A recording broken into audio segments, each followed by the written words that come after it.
Welcome back to our course on PSE 15. In this section we're going to take a look at preferences in the editor. They're accessed using the same approach as the organizer, so edit menu, preferences. The preferences themselves are arranged into pages, and I'm really just going to concentrate on a couple of very important preferences at this stage. Many of the others we'll come back to later on. First of all, let me just point out that on the general page you have options such as whether to show tooltips. My tooltips are currently disabled. I'm going to switch them back on again.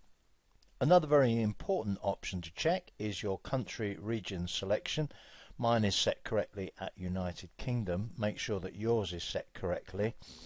And you should also look at Adobe Partner Services to see which partner services are available in your locale. The last time I checked in the UK, none of them were available. I'll do a refresh.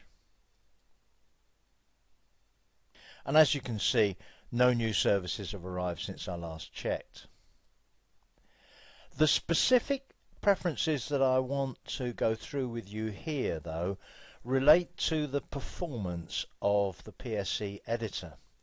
Because the PSE editor is actually quite a big program, and for it to run quickly, you will need to allocate quite a lot of your system resources to it. Unfortunately, if you do this, it may have an impact on other programs that you're running on your device. So let me just look at the options you have, and let's start by going to the performance page. The first thing I should point out here is that the figures that will show here on your device may well be different to mine. Let's start with memory usage. On this device, which basically has 8 gigabytes of memory, just under 7 gigabytes, 6869 megabytes are available.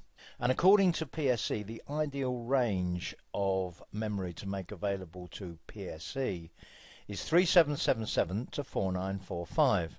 And the way that I've got this system set is that PSE is allowed to use up to 4808 megabytes. So that's towards the top end of that ideal range. That's 70% of the available memory on this device. Now, generally speaking, that works absolutely fine, but that's mainly because I don't have any other big programs running when I'm using PSE. When you look at the available RAM on your device and you look at PSE's ideal range, try to get the amount that you allocate in that ideal range, and you should find the performance of PSE to be pretty much as good as it can be on your device. If you can't achieve that ideal range, then assuming that PSE still runs okay, it may be quite slow, and unfortunately you may be in the position of accepting that it's quite slow to run.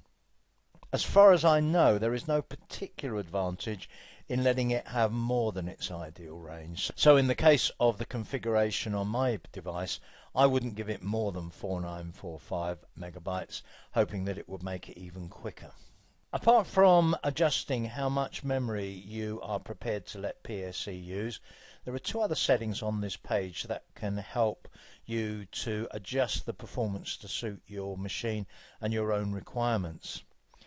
History states this is the maximum number of undos, if you like, how far you can go back in the history. If you reduce that number, it's going to use less resources to store those history states. If you increase it, it means you can go back through many more undos. Cache levels determines the number of cached levels of image data. And the higher you have this set, the quicker screen redraw will work. On the other hand, having this set at a lower level will generally improve screen quality. Now, if you change either of these settings, any changes take effect the next time you start the editor. And one other very important preference setting for PSE is scratch disks. PSE uses scratch disk space to temporarily store what it's doing, and on a PC by default this is set to the C drive. As you can see, mine is set to the C drive, and I only have 33 gigabytes of space. That's actually plenty of space for PSE, but normally I would go for a much higher figure than that. I have got some clearing up to do, so I might do that now actually.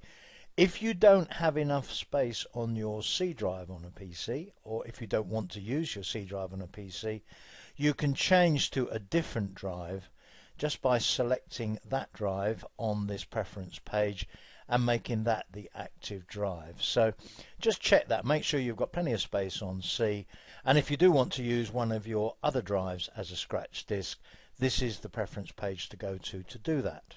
That's it on editor preferences at the moment. There will be others to check and set later on as we go through the course. I'll see you in the next section.